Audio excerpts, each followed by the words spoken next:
तैयार रहिए, स्टार्ट।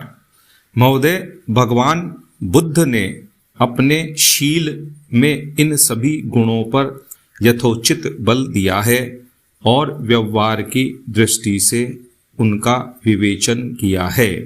बुद्ध जयंती समारोह द्वारा संसार के राष्ट्रों को सुख तथा शांति देने वाले भगवान के संदेश को स्मरण करने और उसका चिंतन करने का जो अवसर मिला है, मैं समझता हूँ कि यह मानव जाति का सौभाग्य है। मेरी यह धारणा है कि निजी सुख और शांति के हित में मानव उस संदेश की ओर अधिकाधिक ध्यान देगा। यह प्रसन्नता की बात है कि कई एक राष्ट्रों ने पंचशील के सिद्धांतों को स्वीकार कर लिया है।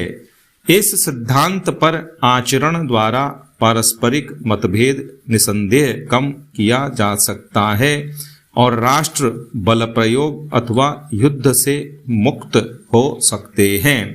भगवान बुद्ध का समस्त जीवन, उनके सार गर्भित प्रवचन और उनका संदेश प्रत्येक व्यक्ति के लिए उपलब्ध है।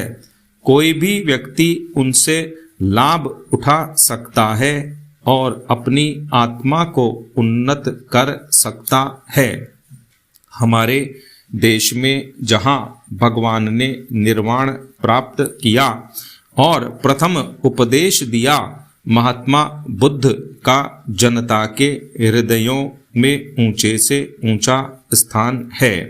प्राचीन परंपरा के अनुसार भारत के लोगों ने उन्हें कालांतर में ईश्वरीय अवतार का पद दिया था और इस देश से बौद्ध मत के लुप्त हो जाने के बाद भी विष्णु के रूप में उनकी पूजा बराबर होती रही।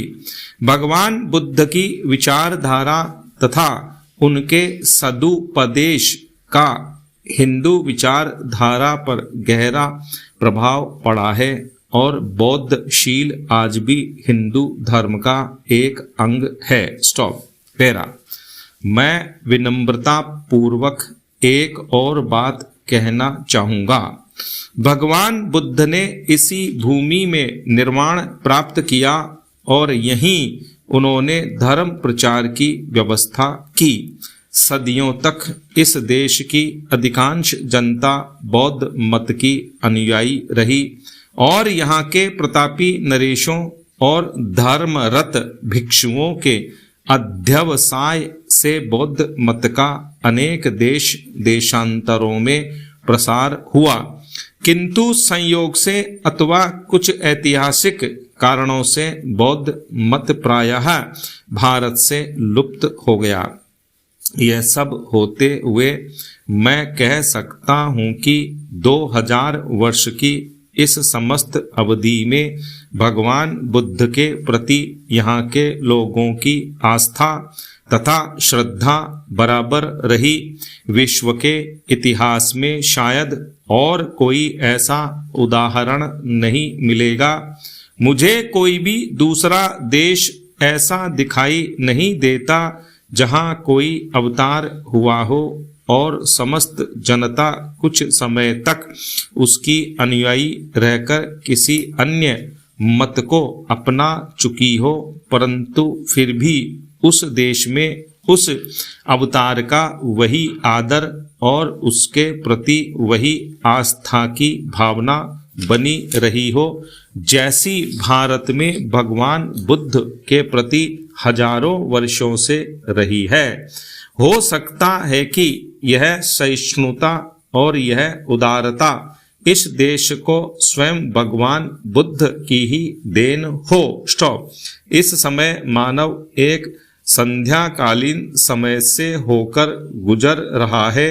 स्टॉप। भौतिक विज्ञान एक पराकाष्ठा तक पहुंच चुका है। स्टॉप। ऐसा मालूम पड़ता है कि मानव ने भौतिक संपन्नता को ही सुख का एकमात्र साधन मान लिया है। स्टॉप।